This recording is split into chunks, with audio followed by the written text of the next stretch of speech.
Part two got cut off because too much memory on the phone. Um, so there's quite a bit of unclarity, which would almost be impossible to unravel in a text because you would so many issues would come up, and it would prove to be such a long question. Um, where exactly is the starting point? So, in a way, he wants to say the starting point is simply being, but what is being named? We need some, again, as we were going into, originally the supposed plan of the first part of being in time is going through some ontic avenue to being, but then he wants to flip it around after the so-called turn and go from being uh, to the ontic, I suppose. It's not clear where we're starting. It's not clear where we're standing. If he says we're standing in history, then this somehow means what we supposedly means what we ourselves are, and then it pushes us back to being again. The history is the history of being. So it's more specifically the sense of what the practical is. What is the practical? Is this then? Can we go to Socrates and Aristotle and see how they define the practical philosophically? Or is it that we're supposed to think of how we simply use the word practical thoughtlessly in daily life as part of what we grow into as the so-called common sense? Also, most of us have the word common sense as part of our daily life, though the ancient Greeks had no notion of common sense, and Aristotle had to invent the notion of endoxa. And in the Middle Ages, they have this notion that of the general opinion of mankind. All this complicates any reading so that you can see there's many points that could be thought through and brought out in different ways. Transcendence. So when we talk about the transcendental in terms of Kant, this is very specific meaning. But okay, let's not go to that again just yet, because still we have too much resistance for this basic ideas. I can't every recording go into long caveats about the problem of this neophyte misunderstandings and other issues which are being raised from these Jordan Peterson people who aren't very philosophically inclined, I would say. People that use the word, quote unquote, word salad are generally not thoughtful people, because they're people that want to know everything already and they just want information.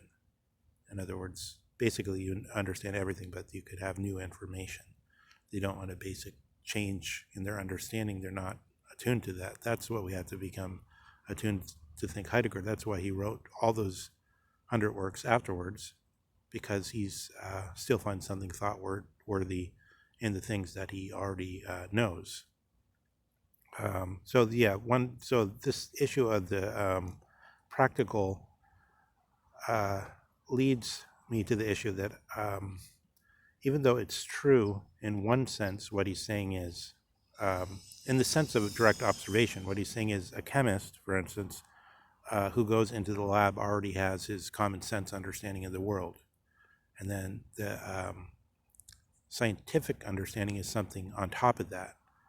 But there's another issue, is that the so-called scientific understanding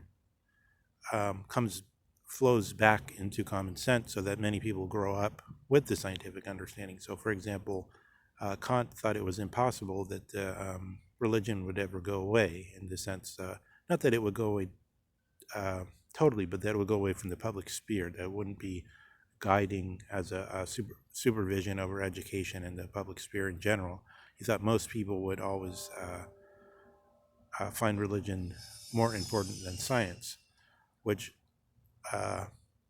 many people explain this. The change here is just simply that the sciences have produced a lot of things, and so then you could just look and you say that, look at electricity, look at the cell phone, look at the internet, look at the atomic bomb. And it's not a matter of learning science in the way scientists learn it, but just of having respect for science that came in. But in other ways, I think the fact value distinction comes over into common sense so that we grow into it, and then we can't see how it could not be true, even though we don't see for instance, the idea of that a fact is a very recent notion seems it doesn't make any sense to most people because they've grown into as common sense this fact notion, even though it is a very recent notion. So what Heidegger is saying is not that there's one thing that's prior that's being, in my view, is what he's saying is it's de facto that's the way we found ourselves, but that what is understood as knowledge comes around and people grow into new forms of what is knowledge, so that the distinction can't.